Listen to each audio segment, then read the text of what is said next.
Hi, my name is Delicio Barlasa. Thank you so much for continuing to hang with us here at C3 Converse presented by Nielsen.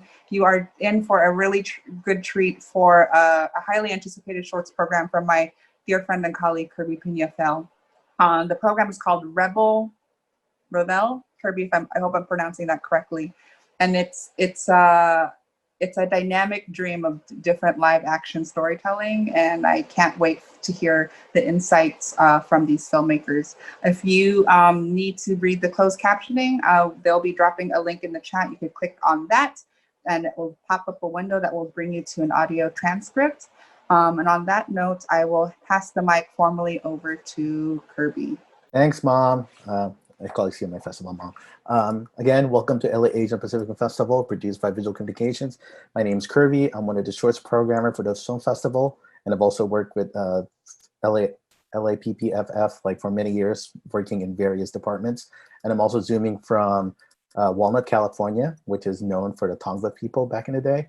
And like she said, like the closed captions are link are on the chat site, so please check that out if you need to. And again, we'd like to thank the people who made the film festival possible, from sponsors to community sponsors and etc., and the casting for the team of VC for making this work in these like bizarre times. So again, thank you everyone for coming, and let's start a artist conversation. And I'd like to invite our filmmakers, please like unmute and and show us your videos and beautiful faces so everyone can see it in our gallery view and the people in this chat room. And I'm gonna go pass the mic and have you introduce yourself. Please let us know your name, what film you're with, and where you're zooming from. So let's start with the folks from Bakemono, please. Hi, everyone. I'm Smire, and I'm George. And we're zooming in from New York. Bo, please go ahead. Hello, everyone. My name is Bo, and I'm originally from Beijing, China, but I'm currently live in LA. My film is called Drifting. Mr. MVP, go ahead. Hi, I'm Matthew Victor Pastor. I am the director of Fun Times, and I am from Melbourne, Australia right now. I'm in Melbourne, Australia. June, please go ahead. Hi, I'm Jun Hee Han. I'm the director of Mother of Three, and I'm zooming in from Seoul, Korea. Welcome. Ray, go ahead. Hey guys, I'm Ray. I am the director of The Tale of Q, and I'm from New York, and that's where I'm zooming from right now. Thank you so much. Joanna, please go ahead. Hi, my name is Joanna, and I'm here from Manila, and my film's called To Calm the Pig Inside. All right. First and foremost, thank you everyone for coming, and it was a pleasure and honor for me to curate your films and fight everyone else to have it on my program, so thank you. First thing I'd like to start is just tell us about, tell us a little about your film, and personally for you, what did it take for you to get this from paper to on screen? Can we start with George and Sumeri, please? Sure. So Bakemono is a short horror film. We had always been leaning towards creating like horror-esque shorts, and our group of filmmakers we were friends with, we create music videos and different kinds of horror films together. So naturally we were inclined to create this as a horror film. And in terms of getting it from script to, from paper to reality, I guess it originated from there's just a short story that I wrote, and George here just picked that little detail up. Essentially what Bakemono is about is it's based on my childhood of growing up in a Japanese household, and my mom would tell me and my sister this story about how if we don't finish the food that we're given, that we'll be punished, and it's disrespectful to not eat all the food. And they would say oh, it's if you don't eat all the food, you're the kami-sama, which is the spirit will punish you. So that's where the idea derived from. Yeah. George, for you, what was it like to work in this film, if not knowing about that cultural storytelling? Yeah, treading carefully.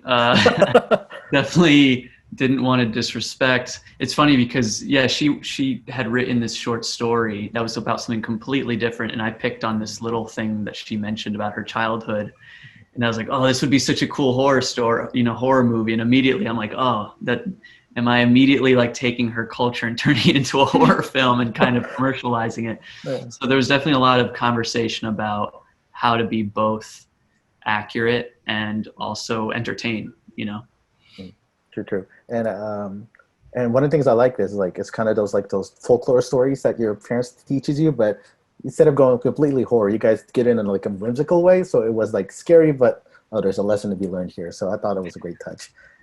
I'll jump to Bo. Can you please talk about drifting and how you came up with that story? And wow, I'm gonna say wow. Hey Kirby, nice to see you again. Finally, I'm here for you. Yeah, so 2 years. Yeah, so drifting is about this young adult. He's like a outcast in the society. He's been struggling with his gender identity, and when he was young, because of the one-child policy in China, he was disguised as a girl growing up. And right now he been struggling with his identity and struggle with his family and the society around him. So his only kind of release is drifting his own car in an abandoned parking lot. So I think the beginning of the idea of this film is actually before I writing this. I at the time I got into a fight with a bunch of bullies, and I'm there alone, and just like 6 or 7 guys, trying to kind of circle me and threaten me, and I'm not trying to back down, So then it's getting more intense, and my parents, happened to see me on the other, far away, like trying to get bullied and get circled, and then they just run to the group and they break in the circle, and 3 of us as a family start to fight with those bullies. Hell yeah. And it sounds like really funny, but it's at the moment, like, my dad was in a fight and my mom also trying to stop a guy, and the guy throw my mom onto the ground, and I was so pissed. And at that moment, and I mean, I'm the guy, like, I usually don't talk a lot in the family, but that's the powerful moment for me. In China, we don't express love usually verbally, but I think the moment came, the people will step up, sacrifice themselves for you. And I think that the moment always stick to me, and I decided to make a film about it. And then also I start to kind of doing research, and I'm in a process of filmmaking that I like to keep it open until the last minute of shooting. So there's a couple. First of all, I want to tell about this family story, and then also want to reflect to my generation, which is the one-child policy, because it influenced my entire generation a lot, and also form part of the society right now. And start to research more on the detail of interviewing people who work for the government at the time. So I heard about this story of this boy got disguised as a girl growing up, because they have a daughter already, but the daughter got sent away. So they secretly have this boy, but pretend him as a girl growing up. And I think that's a story that is like worth telling. And I started digging more. And also part of the creative process is finding my actor, because I can't really find my actor like through the audition. So I spot this guy on the subway in Beijing and start to kind of talk to him. And then it's like a process of, bring his part of his story into the story. So it's kind of like a lot of things coming in, and eventually became this story. And was one of the things I love about the film is like when that part does come in the movie, it was like very cathartic when, like despite their like separation, they're still that closeness as a family. So I thought that was great. From one Revel to another, I'd like to talk about Fun Times, MVP. Please tell us how you got the story from pen to paper to like on screen. Cool. Yeah. So Fun Times is about a teenager named Sammy and the violent men around him, and Kate, a friend down the hallway in this commission kind of flat environment in a low socioeconomic area in Melbourne. And yeah, there's just violent, crazy things happening in that 7 minutes for this this young boy's life. And so yeah, it's a very personal story. So Fun Times is very personal, but it's a script from an old friend of mine who I've known for a long time, named Llewellyn Michael Bates. We actually went to like the first film course I ever did together. So that's how long this relationship goes back, like years, like over a decade. Yeah. And it's his own personal story of abuse that he was subjected to as and a sexual assault that happened as a young boy. So we pitched it to Screen Australia, Film Victoria, and AFTRS, and we got the funding, the diversity funding. So in Australia, there is a lack of these kind of stories being told right now from these communities, and they put this funding initiative together. We got it. And yeah, I guess that's the backstory of how it got done. There were a lot of challenges. It was very, overall, I wanted to put some Filipino identity in there, so we cast like Charlotte Nickdow as the voice, who's in Mythic Quest, and I don't know if you picked the voice, but she's amazing. And my little cousin is the other lead, and yeah, Belino Deloso, another Australian Filipino. So yeah, that was the kind of process and how it all came together. I mean, for 7 minutes, I thought like you really maximized your minutes. And yeah. The first cut was 20. I'm used to making these long experimental kind of features that kind of, weave in and out. Well, you maximize your minutes. And at least for me, and I've known you for a long time, it's nice to have your film in my program finally. God. Thank you so much. Welcome back. Junhee, please tell us about your story with Mother of Three and how you got it to where we are today. Yeah. So Mother of Three is a story about Kathy, who's a 16-year-old Korean American girl who lives in LA and who raises two younger sisters on behalf of her mom, because her mom is a karaoke hostess in Koreatown. And the inspiration of the story came about because I actually had a Hong Kongese friend in college, Hong Kongese American friend in college. Her name was Kathy, and her mom left her children and her when she was 16. And what was really interesting is that I really got to know Kathy really well. And at one point, I kind of asked Kathy, do you have any kind of resentment for your mom? And Kathy just kind of like instantaneously responded and said my mom was real to me, and that's all that matters. Okay. And I was kind of trying to think in a way Kathy was abandoned, but at the same time she could it seemed like she came up with a defense for her mom. And I was like, how did she kind of get to that place intellectually and emotionally? And I just kind of started writing the script. I'm Korean. I went to grad school in LA. This was shot as part of a school project. Mm-hmm. Believe it or not. And so the thing is I kind of transplanted her New York Hong Kongese experience to a Korean LA experience, and kind of tried to write the story from there. Yeah, I think that's about it. Yeah, and I really love the fact that you didn't do any with your film. One of the things I love, you kind of left it in this really beautiful gray, and there was no pointing fingers or anything. And I think it really hit the nail home for me, at least when I saw the film. It was just oh my God, it's.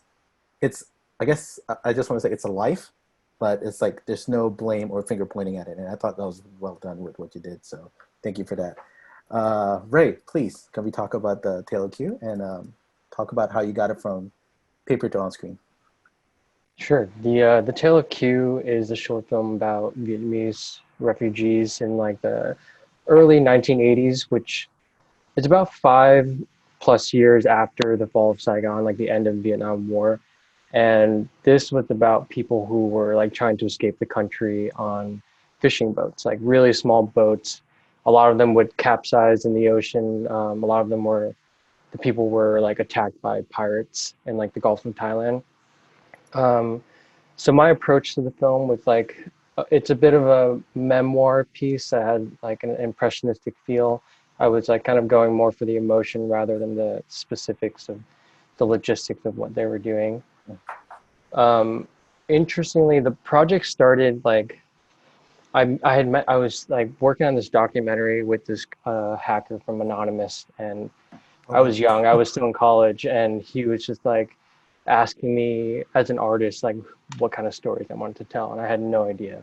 And like growing up in like the Northeast, I feel like I was always kind of rejecting my Asian identity. I was always kind of like, just following the more Western trends. And so I wasn't fully familiar with my parents' story, who are Vietnamese refugees. And he was telling me about how his dad was like best friends with these Vietnamese guys, and he thinks Vietnamese people were great. And he told me to look into this like gang in New York called Born to Kill. So, long story short, I started to do a little bit of research on my history, and I found this story, and I wanted to make a film about the gang, but I wanted to understand like a lot of these gangsters are orphans of this like experience. So the young character Q in this short is an orphan on a boat who everyone gets attacked by Thai pirates, and that traumatic experience like kind of leads the way for him to become a gangster in New York City. Oh, okay. Although that's not really like Yeah. apparent in the film. That's kind of like the backstory of it. Okay. Well, can't wait for that sequel then. Thank you. Joanna, please, can you talk about the experiences of The Calm the Pig Inside and how you got it from paper to on screen? Okay, so To Calm the Pig Inside is a documentary short. It's basically about the super typhoon that hit the Philippines back in 2013. And at the time, I had been spending a lot of time in Tacloban and Giwan, where the typhoon had hit, to work with a foreign production team to film with them. And then later on, we also started a scholarship initiative. So I spent a lot of time with the children, with our sponsors, and with teachers. And through this time, I heard so many of their stories. And even when we were filming, because I was the only Filipino on set that wasn't busy carrying anything, people tended to come to me. And, there was this one woman, for example, who came to me and was like, please help us because my children, they're so scared when it rains. I think they need some kind of therapy or something. And of course, I didn't really know what to do. And also, like, what was coming out in the news was not what I was hearing on the ground. So one of the big things, for example, that really made me say, I'm definitely going to make a film on this was, the numbers that came out, the official numbers, like Aquino had come out and said, oh, that's 10,000, that's way too big. It should be only 2,500. On the ground, they said, no way, minimum, it's at least 15,000. So, at any rate, so then I decided I want to make the film, but I didn't really know how to make the film. And to make a long story short, in the end, I decided I don't want to focus on the facts, or I wanted to focus more on the emotions and how to relay this. So then I decided to make it more of an essay film. And the only way, a friend had suggested to me, because at first I was going to use all their voices, using their poems or whatnot. But in the end, a good friend of mine who's a writer said, no, you really have to put it in your voice. And that's the only way to link everything that you've seen. Yeah. So that's how we structured the film. And in terms of the footage, when we were filming with a foreign crew, became friends with these storm chasers. So I got like real live footage from these storm chasers, and then also became friends with photojournalists who have we somehow made beautiful photos of this horrendous, tragedy somehow, touching photos at least. Yeah. So it's basically a collage of these different elements. But then actually getting that out to film festivals, that was another feat in itself, because it just took forever. Because initially I actually had, we were going to put 3 disasters into one film, but it simply didn't work. It was hard to program or whatnot. And we finally made the decision, okay, we need to cut it cut them apart, get the babies out and just get this one out first. Oh yeah, and regarding what you said about you using your own narrators to try it together, I thought that was a great touch. One thing is like, because it's like the one thing I didn't want to be like, oh, okay, like people are suffering differently, but I thought the way you did it together was just like, oh my God, it's just one big collective, like, I guess sorrow is the word I can think of at the moment. So it was hard to watch, especially as a Filipino and with family, like not near the area, but close enough to the area. So it was hard for me to watch, and thank you for that. So I'll go back to the first one, Bakemono. George and Sumire, one I wanted to ask is, what are the difficulties, and if any, of trying to try this traditional folklore child story into like, I guess, an American setting? What are the challenges, if any, if you guys had of trying to do that? I'm trying to think of what specific challenges we face in that front. There are definitely a lot of challenges in just making this film in general. Like, for example, this was like our first time working with like a makeup artist who created all these prosthetics for us, which you'll see Fantastic. If you watch the film. Fantastic. Yeah, thank you. So yeah, there's a lot of like technical like filmmaking components that we definitely face as challenges. But yeah, I'm still trying to think of like the specific challenges of like translating the folklore into like the current setting. We did like our fair share of research and watching like the traditional Japanese horror films, and we tried our best to kind of like translate that into the current American setting. It's funny, there's also things that for her, they're just so intrinsic to her upbringing and to her identity that they don't even seem to her like something that's cinematic. So to me, as like an outsider, I'm seeing it as cinematic. So for instance, we had scheduled our shooting date, which was going to be February. And we were getting ready and we had our scripts done and everything. And then she was like, oh, it's going to land on the Setsubun is when we're shooting it. And I was like, what's Setsubun? Oh, it's the day that we throw beans to cast out evil spirits from the house. I was like, I wish I had known about this before we wrote the script. So, and we talked about it, and we ended up rewriting the script, kind of the same bones of the story, but focused around this great detail of using beans. So the beans were never part of the story till I think like a month before or something. So that was a fun challenge, but it was worthwhile. Yeah, the other challenge I was just thinking about was the language component. So for me, when I was growing up, we never spoke English in the household. It was just purely Japanese. Okay. But for just to kind of capture the Japanese American experience, I know my friends who I grew up with spoke both English and Japanese. And right now for me, I definitely am more, I guess, fluent in English than I am in Japanese. So I wanted to capture that as well. So it was definitely a challenge to kind of, just capture that. And our main actress, the little girl, Claudia, she is actually not Japanese, but she's super smart and very talented. And she was able to kind of pick up the Japanese on set, which was amazing. So yeah, she did a fantastic job in that front. At least for me, when I saw it, I was just like, oh wow, they managed a very I guess Asian story, but in a really American setting. I believed it, hook, line, and sinker. There was enough identity of both sides to okay, it's in its own. So I thought that was great, and because I showed it to my mom, and she's like, "What are you watching?" And it was like, "Oh no, trust me, it's lighthearted at the end." But once you saw the girl's face, near the end, she was like, "I'm out of here." So so I mean, if it worked for me, and it didn't work for my mom, so okay, at least you nailed both parts of the cultural identity of it. So I thought that was fantastic, and thank you so much. Thank you. And Bo, I'd like to talk about drifting, and what about the challenge that you had to see film in that kind of period piece, 90s China presumably, and the one-child policy. The challenge for making the film, I mean, I feel before making it, I feel there's so many challenges, but once you really dig into it, finding a location, find the actors, you feel pretty released. So I don't feel like really challenged at the time. But I think like finding a location is really hard. But luckily, there's still some remains of really old houses that doesn't get changed in Beijing, that big city, still. But I heard they immediately got torn down right after my filming.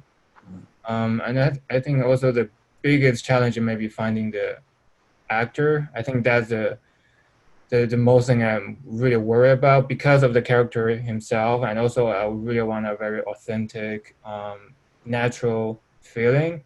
And I couldn't really find anybody, through the audition. So I started to go street casting. So I found like 4 people on the street, in a bar, and on the subway. And then I eventually work with this boy. He have never acted before, but I just told him, don't worry, just be yourself.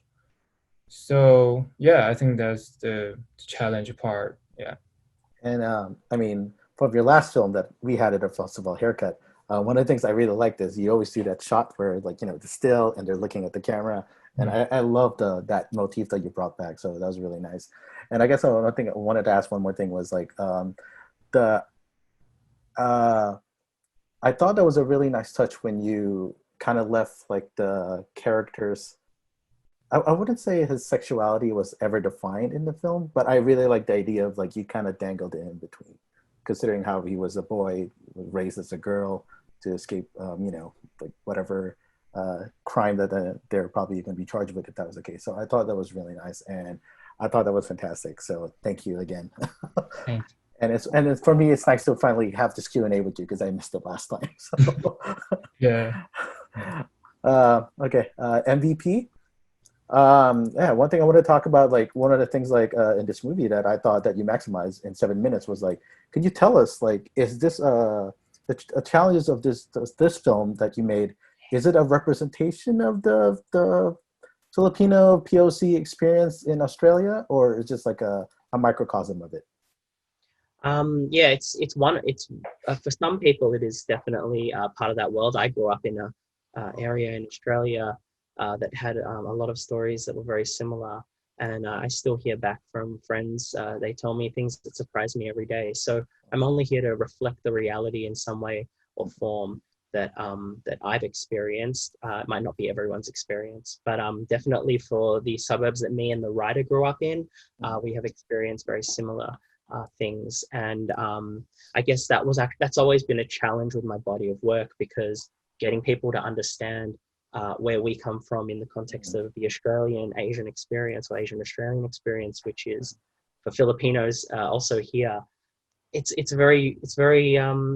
just a different, unique experience. And considering the themes of the film, and for those who have seen it, we go quite in detail into a very kind of abusive, violent, and horrible incident, and we take you into the point of view of the young teenager. But then on top of that, we have one point of view, and then another separate point of view, and then a narration from that point of view, because what we're trying to do here is create a story that that it's not really being just lived but by the writer itself, but also being witnessed, meaning that everyone in these communities that do have to experience these things that are very untold, which is why we take the kind of a storybook kind of narrative approach, which Charlotte nails really well with, just that storytelling ability to relate that to the audience. And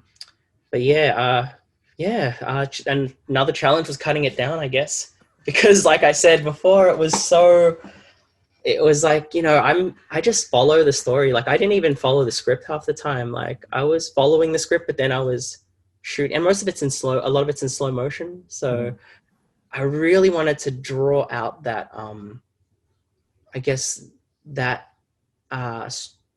visual storytelling element, because that's memories of my world. So it might not be everyone's experience, but definitely in Australia, what needs to be said and shown. I think our stories like this too, because right now there are certain stories that are being told, and for our community, I feel like I represent a different side of that. So yeah. I mean, like I said, like 7 minutes, maximize, visceral, very, very visceral. So I thought just wanted to like, I mean, I love your last work that we had here, but I'm a huge fan of this one specifically. So, and for me, and I've known you for a long time now, it's a pleasure to finally have you in my program, because God knows I always have to fight over that. So, but thank you for the film. And I thought it was a great microcosm of what certain experiences must be in Australia. So thank you. Thank you so much. Thanks. Junhee, can you please talk about for those that don't know, that kind of culture in K-Town, like the hostess and stuff, and the challenges for you and Kathy trying to get this from paper to on screen. Yeah, so I think it kind of died down now, but in K-Town, in Koreatown, in LA, there is, and there used to be, I think, more actively, this culture of like hostesses who kind of sing and drink with the men, and maybe with the additional money a little bit more. What was just so like interesting was like I'd be going like to these kind of friend gatherings, and then I'd be pitching the story, and then I'd actually run into men who've actually had experience with this. And it just like, and they would actually kind of like one of them like was pitching like, oh, we should go to one of these places together because since you're shooting, you have to experience it. Oh my God. You did it, right? You did it, right? You did it. No, right? I didn't. Okay, no, I declined. But it was just like, but the thing is, it was just really interesting. It was just like, I mean, I grew up half of my life in the States and half of my life in Korea. In Korea, it's just something that that kind of like hostess culture of, women drinking with men and for pay and karaoke. It's kind of ingrained into the part of the culture. Whereas I think in the States, it's very like LA specific. So I think a lot of Americans who are not necessarily from LA were really intrigued by the phenomenon, and I guess like avid users of it. With that being said, kind of the challenges of this film getting made from paper to film was, I think the biggest thing was it's just like locations and casting. I think in terms of locations, a lot of karaokes don't want you to shoot there. That's something I realized. It's really, really hard because I think it's just like a lot of them, I think even the karaoke that we shot in actually was running this business. Oh, wow. So I had to lie that like this is not what the story is about. I just told them, oh, it's like a mother and daughter story. Like, I mean, it is. It's going to be very like PG. Like, don't worry about it. And so the thing is, it's a lot of like rapport building, I think, in terms of locations, like the restaurant scene where it kind of like it just all culminates to where the mom and the daughter have a confrontation. That was shot in Jeonwon restaurant, which actually closed because of COVID. God bless. It sucks. But the thing is that I knew the owner. Like with the karaoke, I had to build a relationship with that owner to shoot there, because like I would just be going to karaoke's like around K-Town, a little bit outside of K-Town, trying to ask them to shoot, and they're just like, nope. So I think like just kind of building a relationship with the community just to get the film made, because I refuse to build a set, even though I went to UCLA at the time, and building a set would have been feasible because I had access. Like I think it just like I feel something when I go to certain locations. Oh yeah. And the thing is like, and the thing is like, no matter how well you build a set, like it just feels artificial. So I think that just like as a rule of thumb, not just for this movie, but just like anything that I make in general, like I'm going to locations. I think so. I think securing locations was really difficult in that sense, because they were just so particular to K-Town and Los Angeles. casting was also very difficult because I think it's just like, I think a lot of content that like Asian Americans make in the States, what's really challenging is that because you're trying to put minority talent on screen because they are minority, it's really like it's hard to find Korean American actors who can speak a certain level of had certain level of fluency in Korean. So I think like a big debate that we had was like, do we try to cast like a non-Korean American actor who's Asian American, who we would teach Korean, or do we cast somebody who's Korean American even though the character wasn't quite what we imagined? So I think it was just like a lot of that kind of figuring that out. We actually ended up, at least for the main mom and the daughter character, like Korean American cast. But I think that's like a debate that I wasn't necessarily prepared to have. Then I realized like, oh, that's something that like I need to be actively thinking about when you're shooting live action that stars Asian American content in the States. What else?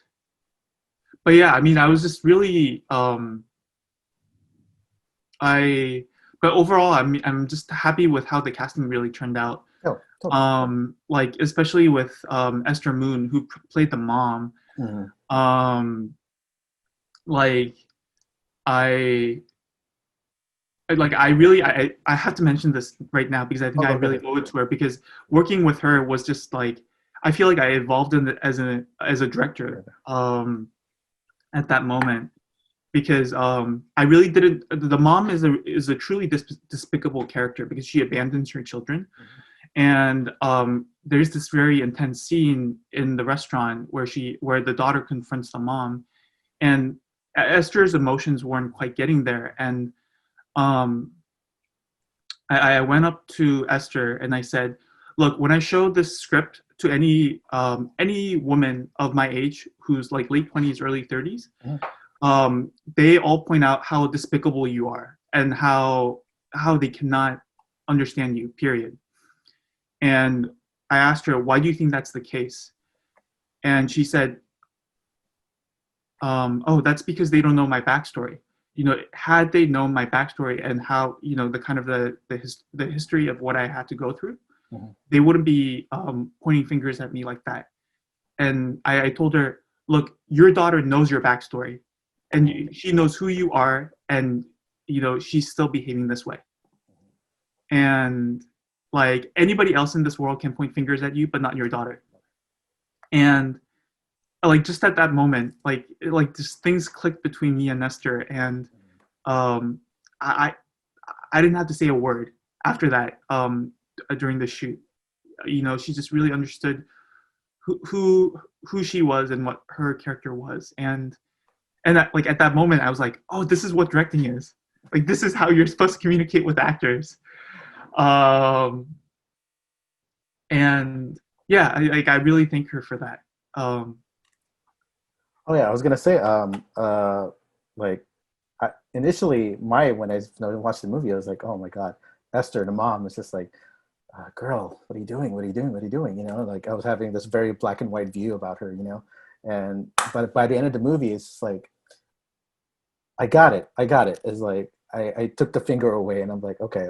So I thought that was a really well done, like the way you did it. And also in the end of the movie, where, you know, the other gentleman was making a move on the daughter, and she's, you know, mom got like, you know, super like, you know, cougar mom status, like stop, like, you know, like protective mom. And I thought it was one of those things like, oh, okay. So I thought that was a really nice touch, because I came in thinking like, okay, boo to the mom, but I came out thinking like, there's more to this, and I should step back. So thank you for that. Thank you for that. Ray, oh my God, speaking of visceral, is just like such a visceral, powerful, and depressing film, no offense. But I wanted to ask about, what are the challenges, physical and physically shooting the movie, and also just the idea of, and learning about these like stories of like pirates, like, you know, stopping people just trying to, you know, escape from trouble into running into more trouble. What was it like that for you personally?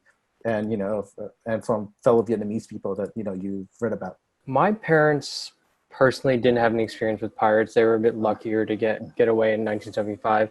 So I didn't really hear about that until I started reading books about the young gangsters, and then I found out that my uncle actually had his own personal experience, and when they tell the story, is actually like so much worse. As bad as it is in the way I depicted it, it was just like so much more violent, and they're like people were murdered and raped like right in front of young children and everybody. And like, I mean, that's something that I don't think should be filmed, and people should watch it in that way. I think there are other ways to really communicate those things. The shoot itself was very difficult. I would say the most difficult thing was that we didn't really have any restrooms. We shot the whole thing on boats, and we were out there for like 14 hours a day. But luckily it was so hot out that we were just like sweating everything out. And so nobody ever had to go to the bathroom in 14 hours. Weirdly, a lot of like things that I thought would be challenges weren't that challenging. Like we shot it in Cambodia because the Vietnamese government wouldn't grant us permission to shoot there in Vietnam. And we needed to get like prop guns, and none of the prop houses had anything that were like that great, and it was like too expensive. We'd had to get it from Thailand, and so the fixer was just like, hey, why don't we just call up the local cops and see what they say? So we like called them up, and then the commissioner was just like, yeah, if you just buy us, like, I need a new desk, like maybe if you guys buy us a new desk, I'll give you some guns. And I was like, well, what kind of guns? We kind of need like rifles, not just like handguns or something. He's like, no, I'll give you like our whole fleet of AK-47s. So we bought him a desk, and I was like, how much is this desk going to be? And they're like, oh, it's just like $120. So I bought the guy a desk, and then he sent out a cop. And so those are legit guns in the movie? Those are real AK-47s. There's like 6 of them that we had. And all we needed to do was buy a desk for the commissioner there in Cambodia. That's real. Yeah. But I was in Vietnam for 3 months before I shot that. Just casting, a lot of street casting, a lot of Facebook kind of messages that like we get casting sessions, and I ended up like buying everyone passports, and we put them on a bus and brought them over to Cambodia and shot it. And at the time I was like very inspired by like Werner Herzog, and this was kind of like my Aguirre in a way. So you're a madman too then. I try, yeah. Oh, thank you so much. And it worked out, because that movie is definitely one of the more visceral shorts we have in this film festival. So I mean, as soon as I saw it, I jumped the gun to wanting we shot it on film too, so there was like no playback. It was just like Sean Price Williams, he shot Good Time with Robert Pattinson and the Safdie brothers. Yeah, he was the DP. I brought him out there, and yeah, he did a great job. But I definitely recommend. I'm shooting another project tomorrow on film, and there's no playback, and I'm pretty excited to like, because I do a lot of documentaries that we shoot digital, and like anytime I can get back into film, it's I feel so much more comfortable being able to like be really present and just really knowing like the actors' performances without relying on technology. See, this is why I picked you guys as films. Joanna, wanted to ask, like, how hard was it for you to film like these, like basically testimonials, and after people have suffered so much, like how did you kept going? I mean, I would have just broke down right away after the first day. Like, how was it for you, and still managed to put the story together? So I didn't actually film them. I recounted everybody's stories.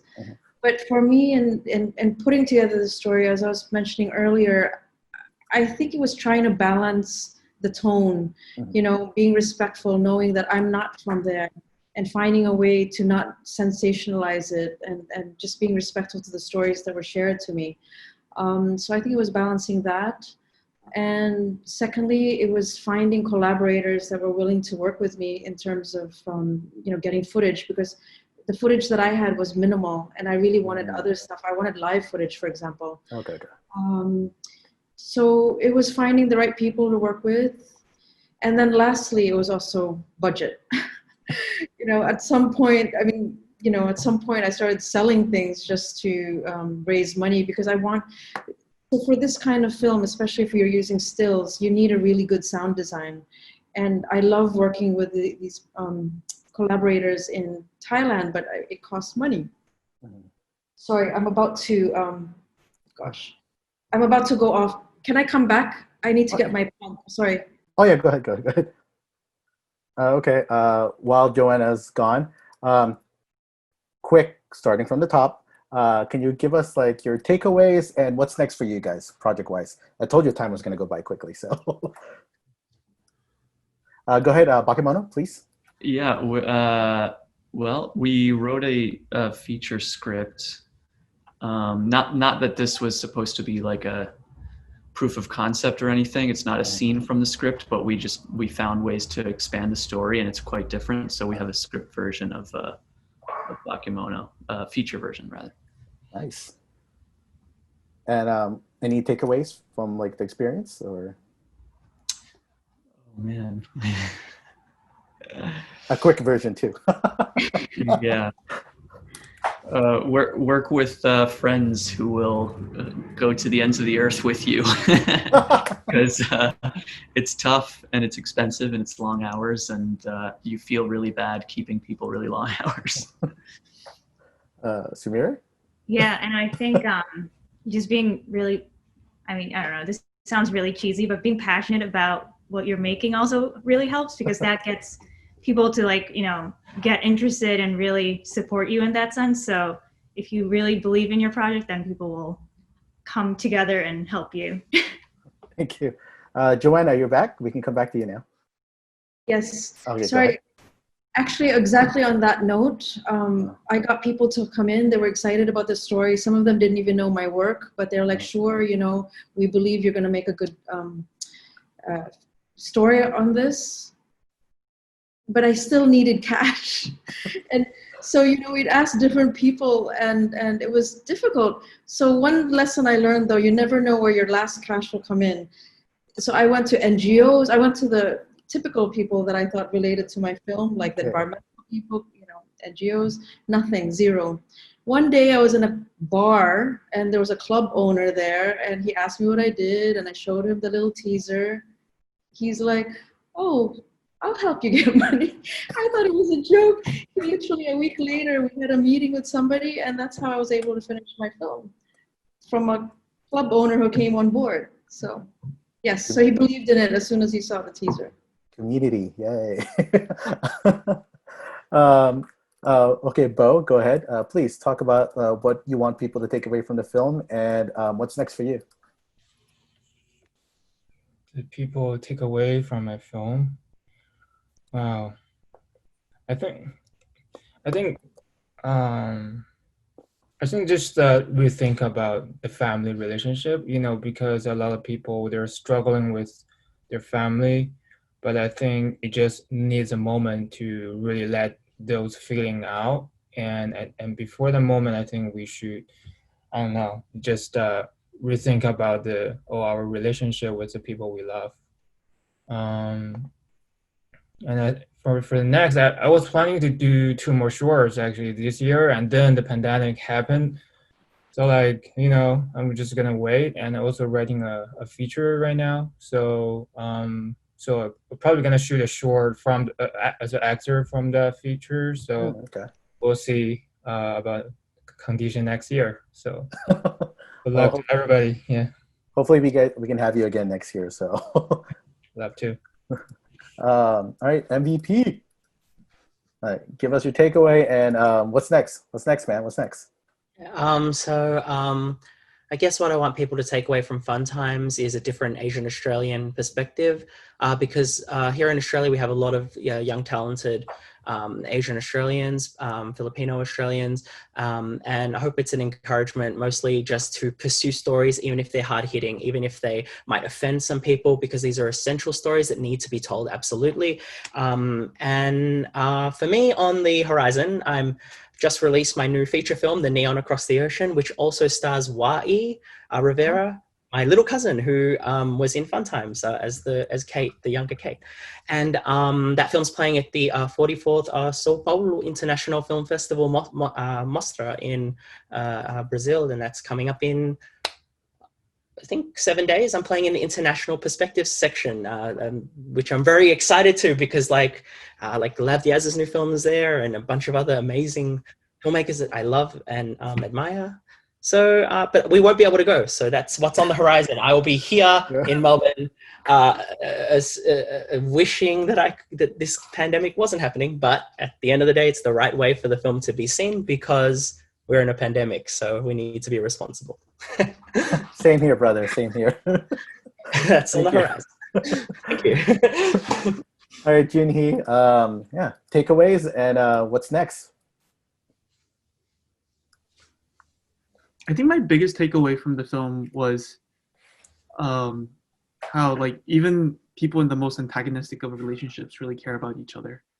That was a really huge takeaway for me. It was, and I shot a project after this, and I think I was able to make that project a lot stronger, kind of based on just that. I know it sounds cheesy, but it was just like, it's like the kind of the most common sense things, I think, really make a huge difference.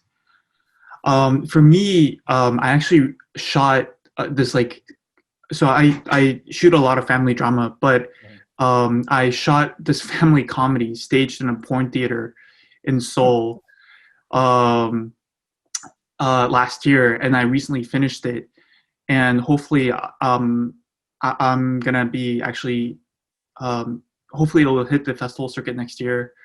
And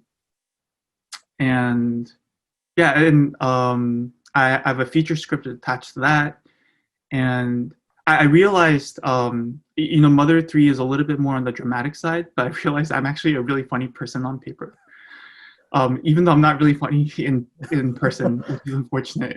So I'm hoping that I'll be able to write and direct more comedies, actually. Awesome. Family comedies, to be more specific. Awesome. I mean, once it's ready and once we're open, bring it to us. That goes for everybody too. Ray, please, your takeaways and what's next for you? Takeaways for the film. It's not the most like universal film, I would say. It's not like how family dramas go, but I did make it for the intention, because when I was reading a lot of books about the Vietnamese refugees, I tried to tell my siblings and my cousins about it, and nobody cared. But then I made this film, and then we had a big family gathering, and everyone watched it, and then it just kind of sparked all of this dialogue. And I got a bunch of money from like Vietnamese organizations, so I hope it continues to like spread with like the first generation or second generations, and just to kind of, bridge the gap between the understanding of what the older generation did to come to America. Next projects, I am shooting something tomorrow, a proof of concept actually. It's a single scene from my feature film about the Vietnamese gang in Chinatown, New York. And I have like the whole feature script, so I'm just shooting this as a package to kind of raise funding for investors. I did co-write a feature that was supposed to shoot in Tunisia that I was going to go to in March, but that got pushed indefinitely. But yeah, that'll be fun. Well, that's great, man. Thank you so much. Yeah, thanks. Joanna, takeaways and what's next? My biggest takeaway, I was a bit worried because, we shot this the Super Typhoon happened in 2013, and it's 7 years later. And we premiered in Slamdance last January. And it actually got really well received. And I realized my biggest takeaway was it's something that still resonates. And it's kind of ironic that it's happening, being released now during this pandemic. So, although it was about a natural disaster, it was really about this collective trauma of how people were being treated or not treated well enough by, say, the government, for example. So I think, that's my biggest takeaway.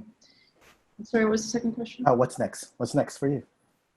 That's kind of tricky because we actually pitched a film in this forum called If 116B University Avenue, Rangoon, and it's about a writer in exile, a Burmese writer in exile, and she's in her 70s now. We're going to film her now in, on her way back to Myanmar as she releases her new book in Burmese.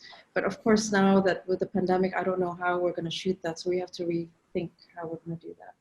But along the lines of trauma, so I guess my last film is about collective trauma. I think this one is more about a family trauma, really. Yeah. Fantastic. I mean, it's already quite a subject already, so I would understand if you did. Someone's calling somebody. Okay. That said, I just want to thank everybody for your wonderful films of great Asian American, Australian, Filipino American stories. And I just want to thank you so much for these wonderful films. And I feel honored to have them in my program and fighting for them because I really fought for these films. And thank you so much for having them. And for your next projects and down the road, please submit to our festival because if this is the kind of content we get from you, just bring it over. And at least from me, I will fight for them. So thank you so much. Thank you so much for joining. And hopefully next year we'll have a physical one and we can all grab drinks together. So other than that, well, thank you so much. Thank you so much. And Thanks, for everyone Revel. else, thank you so much for joining. And don't forget that this program is still viewable now. So please, if you haven't watched it, go watch it. Tell your friends, go watch it. And if you enjoyed this conversation and the festival, please check out the other festival lineups and please consider donating to Visual Communications. Your support will help sustain our year-round operations and programming like these. And please go to vcmedia.org for more info. And for more recent updates for the festival, please visit festival.vcmedia.org or follow us on social media accounts at VC Film Festival. And don't forget to use the hashtag LAAPFF 2020. And for the filmmakers of Revel, thank you so much. It was an honor for me to show your films and watch them, and it's an honor for me to host for you guys today. I just wish we had more time, but if not, just think about this as a director's commentary for something down the road. So thank you so much. Thank you so much.